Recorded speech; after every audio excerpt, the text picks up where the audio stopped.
Assalamualaikum warahmatullahi wabarakatuh. Masih dengan pramusaji Anda, Akadun, dalam perkuliahan administrasi pemerintahan desa. Pada kesempatan ini kita akan melanjutkan pembahasan tentang keuangan dan aset desa.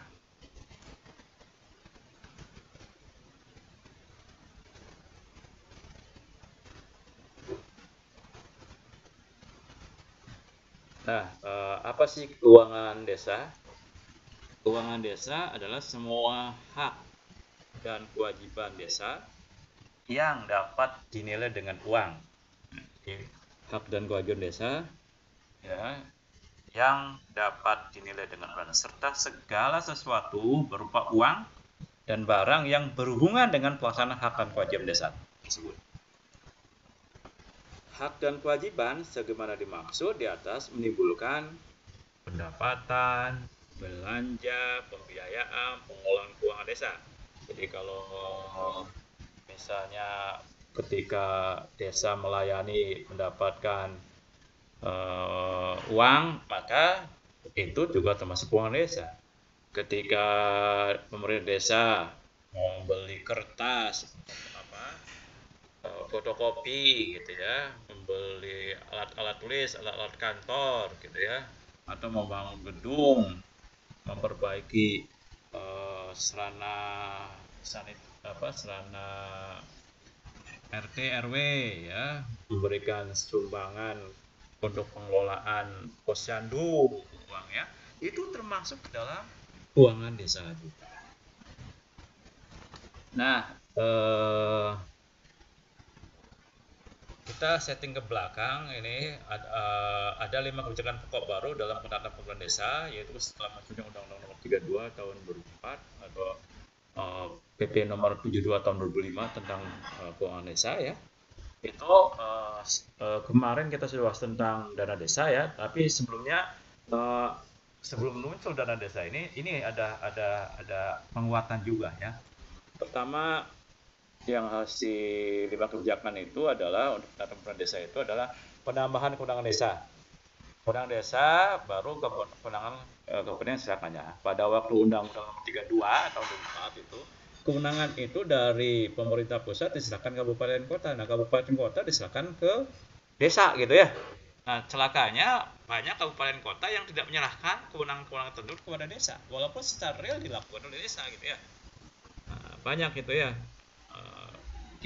Artinya tidak semua kabupaten kota itu menyerahkan kewenangan kabupaten kota itu dalam bentuk peraturan undang-undangan.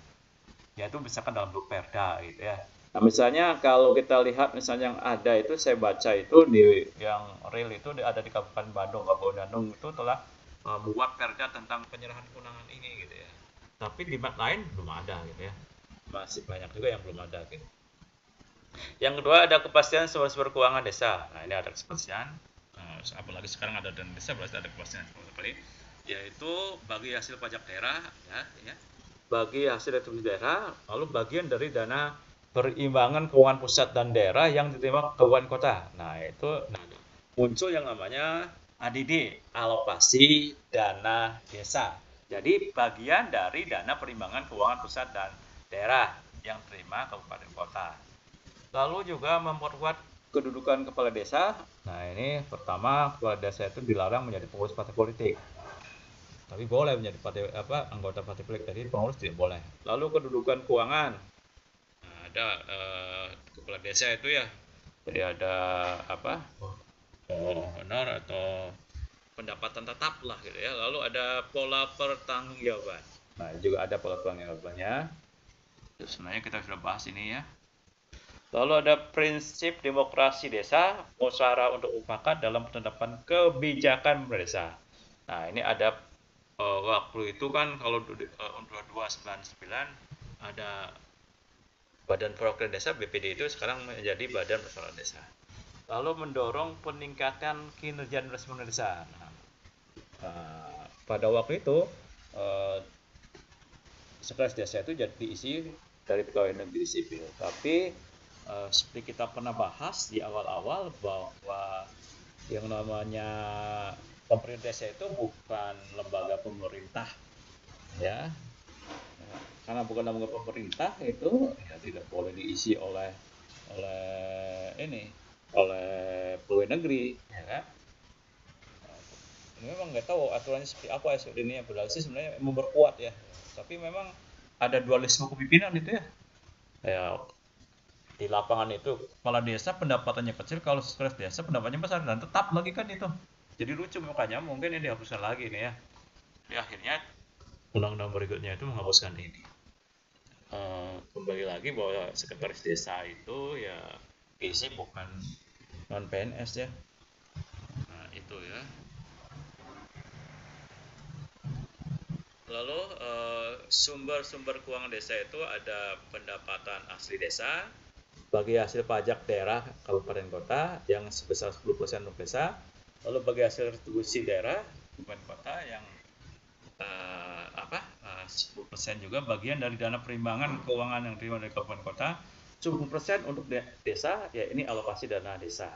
Lalu bantuan keuangan dari pemerintah provinsi, bantuan operasional pemerintahan desa gitu ya, atau dana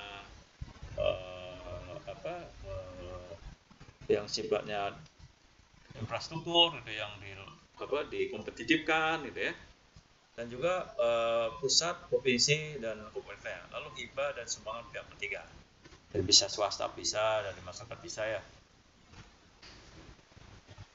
Nah, sedangkan sumber keuangan desa menurut versi Undang-Undang Nomor 2 Tahun 2004 tentang desa itu adalah satu, pendapat asli desa terdiri dari hasil usaha, hasil aset, swadaya, partisipasi gotong royong dan lain-lain. Pendapat asli desa. Jadi sekarang partisipasi masyarakat desa termasuk pendapat asli desa sekarang ya. Gotong royong juga pendapat asli desa gitu sekarang ya. Lalu alokasi anggaran pendapatan dan belanja negara. Nah, sebenarnya itu yaitu dengan istilah tadi dana desa.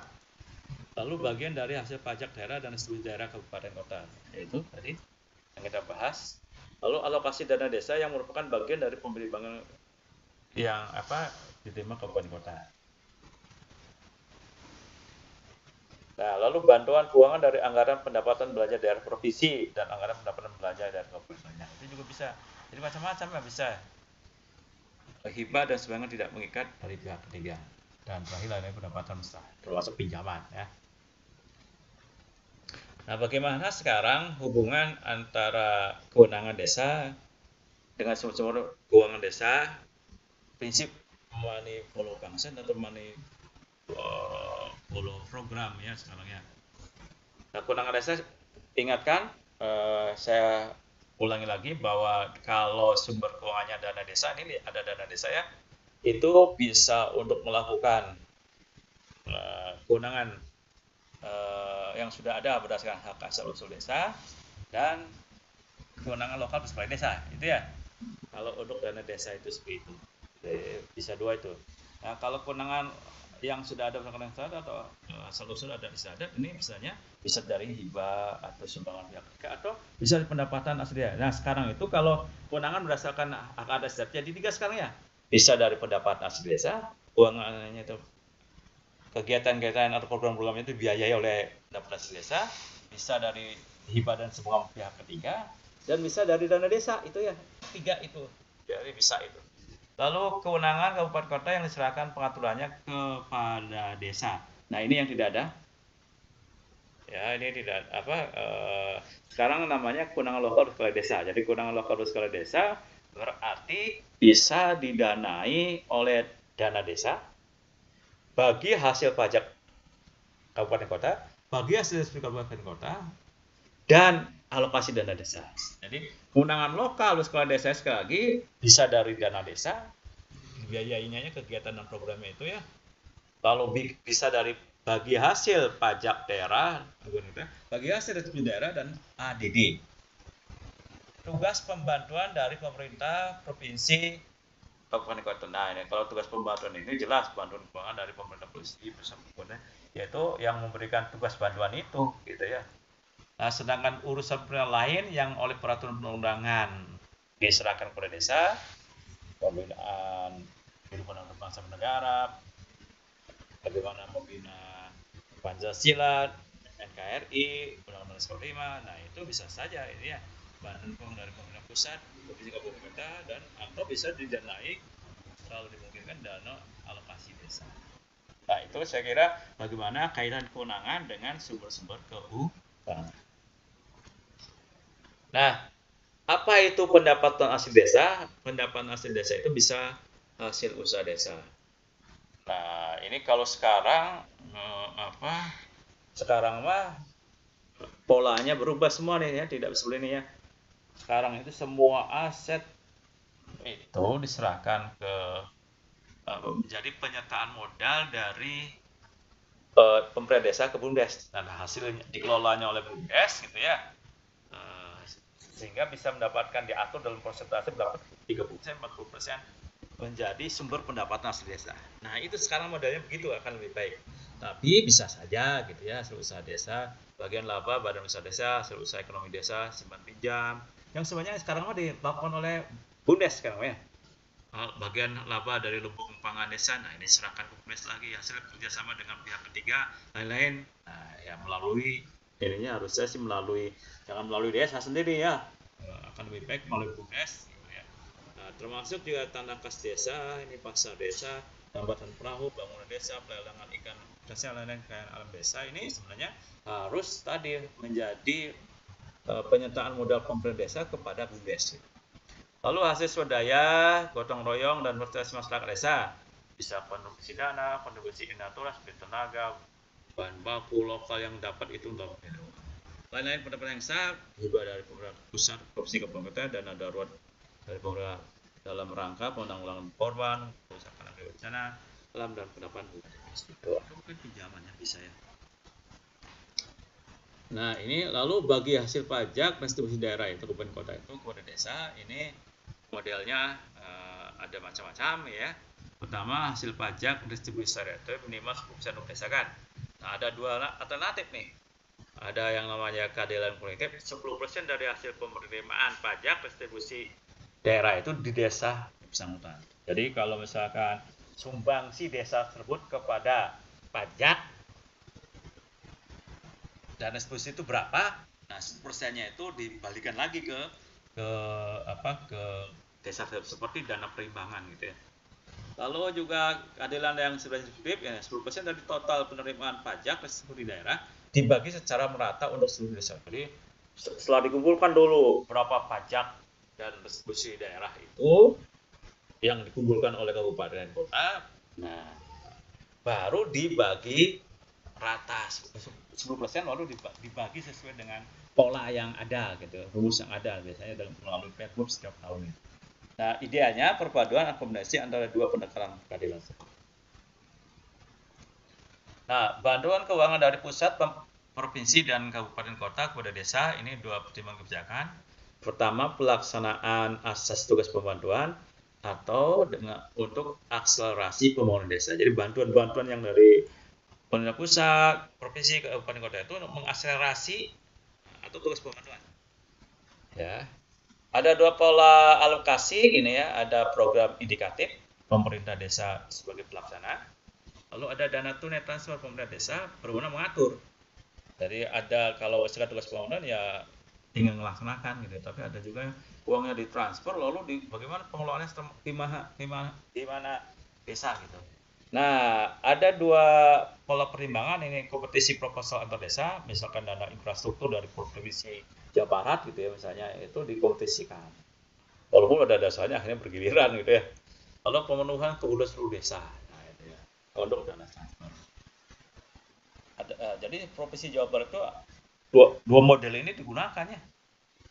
Dua pertimbangan alokasi ini ya, misalkan untuk pembangunan infrastruktur ya, jalan desa gitu ya, sarana pendidikan desa, kesehatan desa itu dikompetisikan.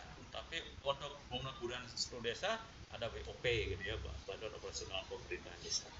Nah, ternyata digunakan juga di Jawa Barat itu. Kebijakan alokasi dana desa ini pertama ini alokasi dana desa bagian dari dana perimbangan keuangan antara pemerintah pusat dan daerah yang diterima kabupaten kota. Dikurangi alokasi dana dasar untuk belanja PNS daerah. Nah, ini yang paling besar malah ya. belanja PNS atau alokasi dana dasar gitu ya, itu PNS yang paling besar kalau saya. Minimal 10% untuk ADD bagi seluruh desa. Nah, ini kebijakannya ini ya. Jadi sebenarnya dana perimbangan dikulangi ini apa sebenarnya dari dana perimbangan DAU itu ya kurangi gitu ya dari gaji. Lalu dana perimbangan ini bisa berupa dana bagi hasil, dana alokasi umum, dan dana alokasi khusus. Nah, dana bagi hasil ini tadi seperti yang sudah eh, dari pajak dan subsidi daerah, cuma bukan hanya pajak dan subsidi daerah, bukan hanya pajak ya, misalkan kan ada pajak PPh, pajak penjualan nilai gitu ya, lalu ada dari cukai, ada dari hasil hasil hutanan gitu ya, ada dari hasil tambang. Nah, itu bisa dibagi hasil itu. Tentang bagi hasilnya ini ya sebenarnya dibahas di dalam sistem pemerintahan daerah gitu ya. Bagaimana dananya itu ada semua nih berapa persen. Misalnya kalau untuk khusus ya, untuk daerah khusus daerah istimewa Aceh gitu ya, untuk tambang dan untuk lainnya itu misalkan 75% untuk Aceh gitu, pusatnya 25%. Untuk di provinsi Papua, baik Papua maupun Barat itu 50% untuk pemerintah provinsi, kabupaten, kota yang ada di Papua. Dua provinsi itu dan 50% untuk pusat. Nah, itu bagi hasil seperti itu ya. Nah, tapi untuk yang lainnya misalkan untuk tambang biasanya 15% untuk apa daerah tersebut gitu ya, 80% ke pusat. Nah, ini ya. Kalau dana alokasi umum ini itu berkaitan dengan belanja rutin dan belanja pembangunan itu ya, yang disusun berdasarkan hasil musrenbang itu ya. Ya, itu di sini. Lalu ada dana khusus. Nah, ini dana khusus itu khusus dari pemerintah pusat dalam bentuk yang melalui saluran-saluran dari pusat, provinsi, ke kabupaten kota gitu ya. Nah, itu biasanya berupa khusus untuk misalkan pembangunan pendidikan, kesehatan, infrastruktur gitu ya. Nah, ini dana alokasi untuk 3 hal itu yang dipakai gitu. Nah, ini. Nah, jadi dana perimbangan itu ini ya, 10%-nya itu harus wajib masuk ke desa gitu. Ya. Lalu ada bagaimana pola alokasinya lah? Alokasi dana desa minimal 60% dari dana ADD dibagi secara merata untuk seluruh desa. Jadi 10%, 60%-nya itu dibagi rata. Lalu alokasi dana desa secara proporsional, 40% dari dana total ADD dibagi untuk desa-desa tertentu sesuai dengan hasil penilaian. Apa dasarnya? Nah, ini setiap tahun juga walaupun sudah ada rumusannya, tapi tetap saja ada perubahan-perubahan. Nah, diatur oleh pemerintah desa. Total ADD setiap desa. Jadi ada dua pertimbangannya. Alokasi dana desa minimal 60%, lalu alokasi dana proporsional itu 40%. Nah, bagaimana kebijakan alokasi dana desa ini? Alokasi dana desa proporsional tadi yang 40% itu ditetapkan berbeda-beda untuk tiap desa. Dianalisis berdasarkan 2 variabel pokok. Ya, yang 40% itu ya. Ada variabel independen utama yaitu kemiskinan, pendidikan dasar, kesehatan dan keterjangkauan desa, dan variabel independen tambahan yaitu jumlah penduduk, luas wilayah, potensi ekonomi, tingkat partisipasi masyarakat, jumlah unit komunitas di desa. Nah, ini ya, jadi ada ini semua setiap tahun itu berubah terus ini. Karena jumlahnya juga berubah ya, jumlah dari dana perimbangannya ya. Nah, ADD-nya berubah ya berubah lagi ke sininya. Nah, ini ketepatan ADD untuk tiap desa, tergantung pada akurasi data desa. Jadi ada sekali lagi untuk kebijakan dana desa yang 40% itu ya, yang 40% itu ada variabel independen utama kemiskinan, pendidikan dasar dan kesehatan dan keterjangkauan desa, dan ada variabel independen tambahan jumlah penduduk, luas wilayah, potensi ekonomi, tingkat partisipasi masyarakat dan jumlah ekonomi desa. Nah, bagaimana sekarang ini pengelolaan alokasi dana desa?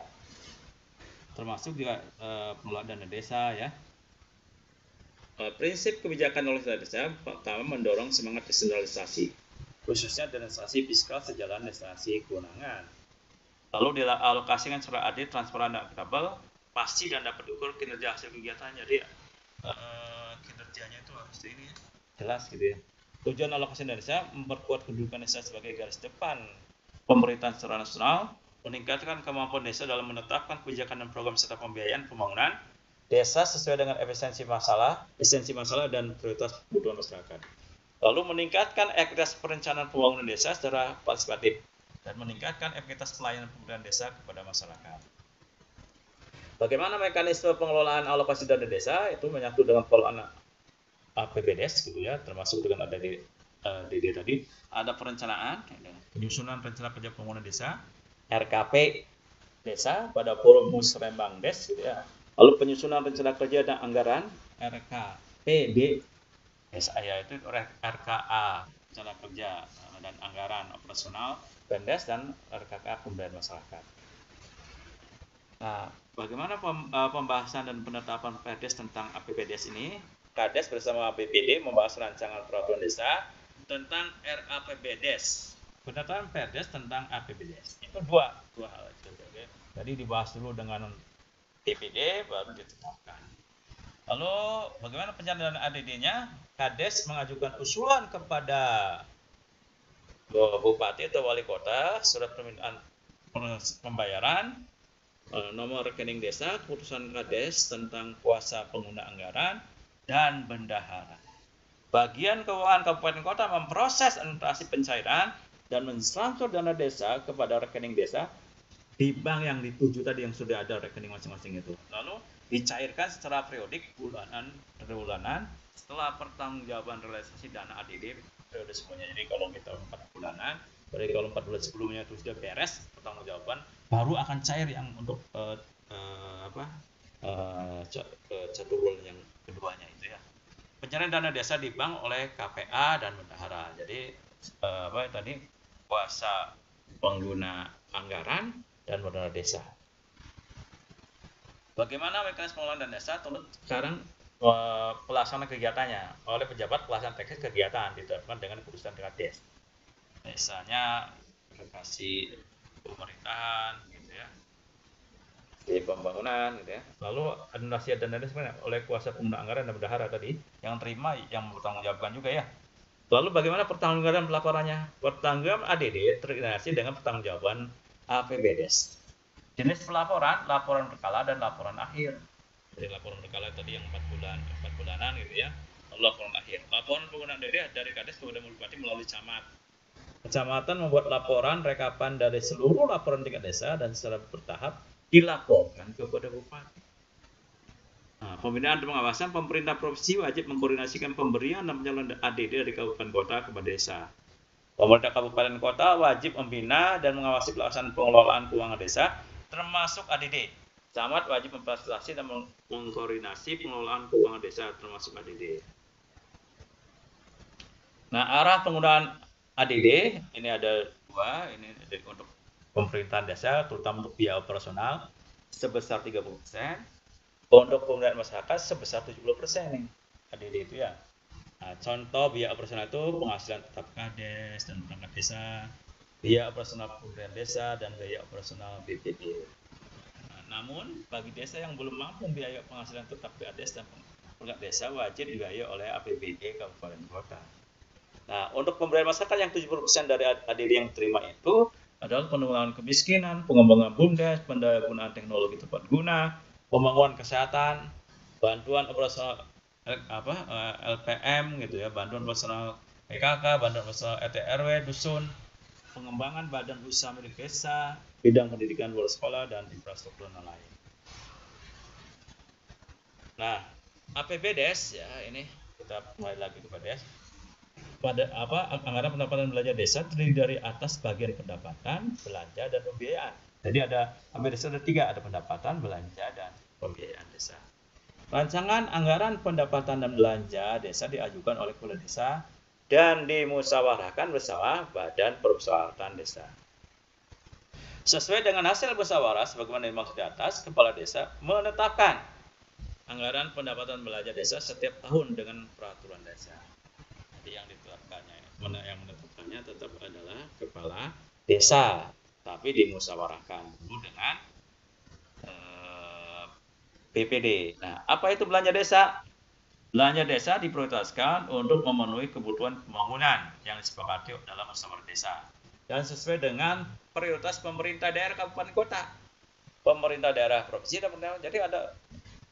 Jadi program-program pembangunannya itu sesuai dengan prioritas kabupaten, kota, provinsi maupun pemerintah pusat gitu ya.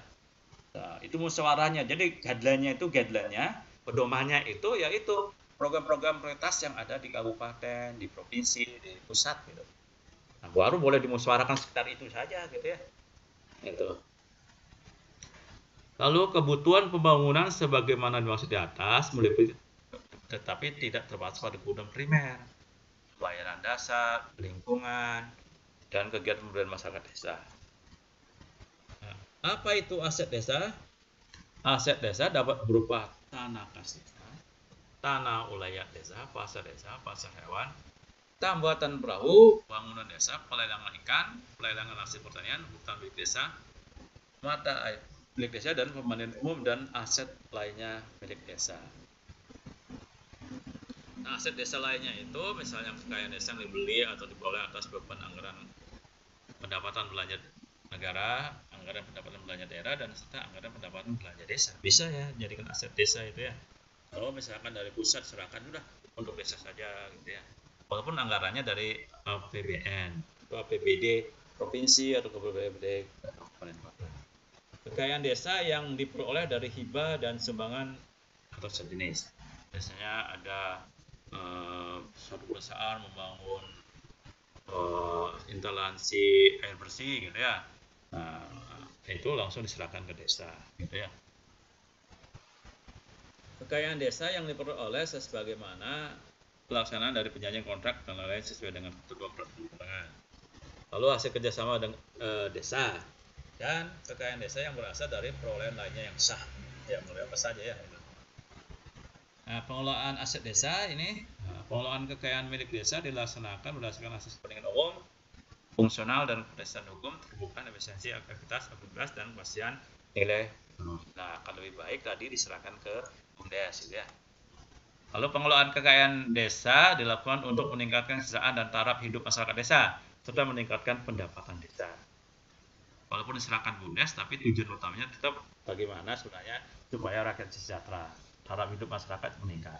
Pengelolaan kekayaan milik desa sebagaimana dimaksud di atas dibahas oleh kepala desa bersama Badan Musyawarah Desa berdasarkan tata cara pengelolaan kekayaan milik desa yang diatur dalam peraturan desa. Tadi sama saya harus diserahkan kepada desa atau kepada BUMDes sebagai penyertaan kepada desa, modal pengelolaan desa kepada BUMDes. Nah, bagaimana ini struktur organisasi pemerintahan desa itu? Pada dasarnya ini kalau desanya adalah desa swasembada atau swakarya gitu ya, itu bisa seperti ini ya. Jadi ada kepala desa, ada bersuara, ada LPM gitu ya, ada sekretaris desa. Nah, sekretaris desa bisa 3, kepekaurnya bisa 3 kalau ini. Kalau desa swakarya dan desa swasembada itu ada kepala urusan administrasi, kepala urusan keuangan, dan kepala urusan umum. Nah, demikian juga seksinya bisa jadi 3 juga gitu, kepala seksi pemerintahan, kepala seksi pembangunan, dan seksi sejahtera. Tapi kalau misalkan desa swadaya, nah ininya kaurnya 2, ininya 2 ya. Ada dari ini dengan gabung ya. Misalkan urusan administrasi dan umum dan urusan keuangan, ini kaurnya itu ya. Nah, ini khusus urusan pemerintahan dan urusan kesejahteraan ini ya. Lalu ada kepala dusunnya. Nah, ini ada kepala dusun. Nah, itu sebenarnya yang namanya pemerintahan desa itu ini ya. Ini saja ya. Ini saja. Yang ini tidak, yang ini juga tidak sebenarnya. Nah, ini kelembagaan desa sudah sudah kita bicarakan ya. Pada waktu lagi saya ulangi lagi, lembaga pemerintahan desa itu ada lembaga adat yang berdiri atas pemerintahan desa adat, ada badan usaha desa adat, lembaga usaha desa, dan lembaga adat. Lalu ada lembaga desa, ini khususnya Badan Pusat Desa yang mempunyai fungsi dalam menyiapkan kebijakan pemerintahan desa bersama kepala desa, harus mempunyai visi dan misi yang sama dengan kepala desa, sehingga Badan Pusat Desa tidak dapat menjatuhkan kepala desa yang dipilih secara demokratis oleh kepala desa. Nah, Badan Pusat Desa atau yang disebut dengan nama lain adalah lembaga yang melakukan fungsi pemerintahan yang anggotanya merupakan wakil dari penduduk desa berdasarkan perwakilan wilayah dan ditetapkan secara demokratis. Badan Permusyawaratan Desa merupakan badan permusyawaratan di tingkat desa yang turut membahas dan menyepakati kebijakan dalam penyelenggaraan pemerintahan desa, termasuk keuangan tadi ya. Nah, dalam upaya meningkatkan kinerja kelembagaan di tingkat desa, memperkuat kebersamaan serta meningkatkan partisipasi dalam pemberdayaan masyarakat, pemerintah desa dan badan permusyawaratan desa memfasilitasi penyelenggaraan musyawarah desa. Musyawarah desa atau yang disebut dengan nama lain adalah forum musyawarah antara badan permusyawaratan desa, pemerintah desa dan unsur masyarakat disediakan oleh badan permusyawaratan desa untuk memusyawarahkan dan menyepakati hal-hal yang bersifat strategis dalam penyelenggaraan pemerintahan desa. Hasil musyawarah desa dalam bentuk kesepakatan yang dituangkan dalam putusan hasil musyawarah dijadikan dasar oleh badan permusyawaratan desa dan pemerintah desa dalam menetapkan kebijakan pemerintahan desa. Nah, yang kedua ini perangkat desa. Nah, perangkat desa itu dari sekretariat desa, pelaksana kewilayahan dan pelaksana teknis yang tadi yang disebutkan. Perangkat desa bertugas membantu kepala desa dalam pelaksanaan tugas dan kewenangannya. Perangkat desa diangkat oleh kepala desa setelah dikonsultasikan dengan camat atas nama bupati wali kota. Jadi konsultasinya juga ke bupati tapi ke camat ya, perangkat desa itu. Dalam melaksanakan tugas dan wewenangnya, perangkat desa bertanggung jawab kepada kepala desa. Nah, lalu ada lembaga kemasyarakatan desa. Nah, ini di desa dibentuk lembaga kemasyarakatan desa seperti rukun tetangga, rukun warga, pembinaan keluarga, orang taruna, lembaga penerima masyarakat, atau yang disebut dengan nama lain. Lembaga kemasyarakatan desa bertugas membantu pemerintah desa dan merupakan mitra dalam membudayakan masyarakat desa. Jadi BPD bukan termasuk lembaga pemerintahnya, bukan lembaga kemasyarakatan ya. Di desa dibentuk lembaga kemasyarakatan desa seperti lembaga kemasyarakatan desa berfungsi sebagai wadah dari masyarakat desa dalam pembangunan, pemerintahan, kemasyarakatan dan pemberdayaan yang mengarah terwujudnya demokrasi, transparansi di tingkat masyarakat serta menciptakan akses agar masyarakat lebih berperan aktif dalam kegiatan pembangunan. Nah, ada juga di beberapa tempat itu namanya lembaga desa adat ya. Nah, apa itu lembaga? Kesatuan Masyarakat Hukum Adat yang masih hidup dan sesuai dengan perkembangan masyarakat dan prinsip negara kesatuan Indonesia merupakan pusat kehidupan masyarakat yang bersifat mandiri. Dalam Kesatuan Masyarakat Hukum Adat tersebut dikenal adanya lembaga adat yang tumbuh dan berkembang dalam kehidupan masyarakatnya. Dalam eksistensinya, masyarakat hukum adat memiliki wilayah hukum adat dan hak-hak atas harta kekayaan di dalam wilayah hukum adat tersebut. Serta berhak berwenang untuk mengatur, mengurus, menyelesaikan berbagai permasalahan kehidupan masyarakat desa berkaitan dengan adat istiadat dan hukum adat yang berlaku. Lembaga adat desa merupakan mitra pemerintah desa dan lembaga desa lainnya dalam memberdayakan masyarakat desa. Nah, tapi ada juga desa adat nih. Pada dasarnya Kesatuan Hukum Adat terbentuk berdasarkan 3 prinsip dasar, yaitu genealogis, teritorial, dan atau gabungan antara genealogis dan teritorial.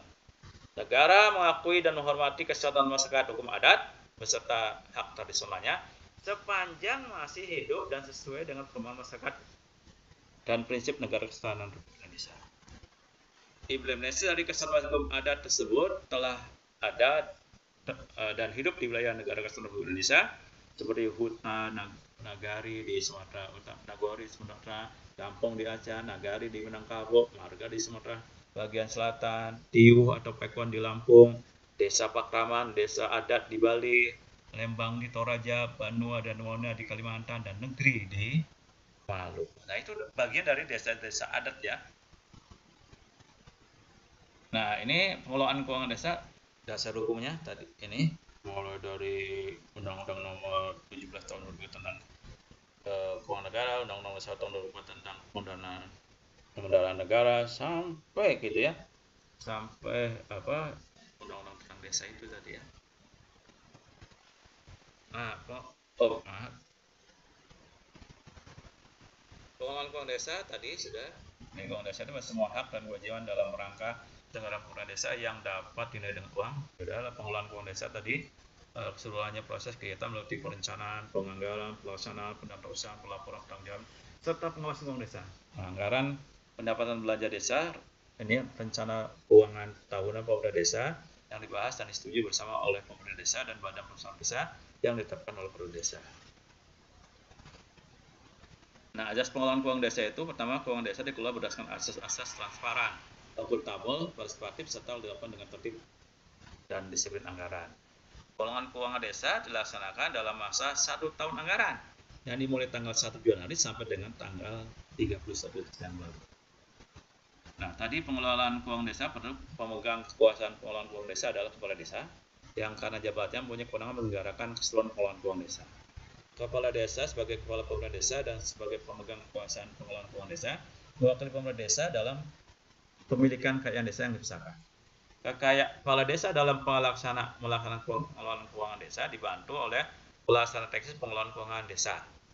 Kepala desa dalam melaksanakan pengelolaan keuangan desa dibantu oleh pelaksana teknis pengelolaan keuangan desa PKD. Pelaksana teknis pengelolaan keuangan desa adalah perangkat desa yang ditunjuk oleh kepala desa untuk melaksanakan pengelolaan keuangan desa, yaitu sekretaris desa dan perangkat desa lainnya. Sekretaris desa bertugas sebagai koordinator pelaksana pengelolaan keuangan desa, juga berperan selaku kuasa pengguna anggaran. Jadi KPA-nya itu adalah sekretaris desa dan bertanggung jawab kepada kepala desa. Memegang kekuasaan pengelolaan keuangan desa, kepala desa ini memegang kekuasaan pengelolaan keuangan desa, wakil Pemdes dalam pemerintahan pemilikan kekayaan desa yang dipisahkan. Misalnya seperti Bumdes juga bisa. Lalu mempunyai kewenangan pertama menetapkan kebijakan pelaksanaan APBDes, kebijakan pengelolaan kekayaan desa, kuasa pengguna anggaran pengguna barang, lalu bendahara penerima dan atau bendahara pengeluaran, pejabat yang melakukan penerimaan desa, pejabat yang mengelola barang milik desa, pejabat yang menguji tagihan dan Nah, prinsip yang untuk melaksanakan itu berdasarkan prinsip pemisahan kewenangan antara yang memerintahkan, menguji dan yang menerima atau melakukan. Nah, pada dasarnya melimpahkan sebagian seluruh kekuasaannya kepada sekretaris desa selaku koordinator pengelola keuangan desa. Itu yang bisa saya sampaikan.